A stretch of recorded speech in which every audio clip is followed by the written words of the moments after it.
Rezultati i zgjedhjeve në Florida është thuajse vendimtar për zgjedhjet në Shtetet e Bashkuara. Shteti kyçi i betejës ka plot 29 vota elektorale. Në total, kandidatët duhet të kenë 270 vota elektorale për të fituar presidencën. Sondazhet sugjerojnë se Donald Trump ka një përkrahje më të lartë në atë zonë, edhe pse distanca mes të dyve është shumë e ngushtë. 538 thotë se zoti Trump ka një shans 52.6% për të fituar votat elektorale të shtetit, por në fakt në zgjedhjet e kaluara, Florida u kthye në një bastion demokrat. Presidenti amerikan Barack Obama fitoi në vitin 2012 me një diferencë prej vetëm 0.9% ndaj republikanit Mitt Romney.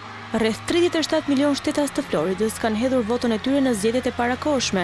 Raportet tregojnë se një numër më i lartë i popullsisë latine ka votuar në shtete kyçe si në Florida, Arizona dhe Nevada, krahasuar me zgjedhjet e kaluara. Florida ka një popullsi të konsiderueshme latine, duke përfshirë edhe shumë kubanez. Këtij komuniteti Trump i ka bërë premtime të mëdha. Ai tha se do të hap vende të reja pune dhe do të zgjidhë çështjen e kriminalitetit të lartë në zonë.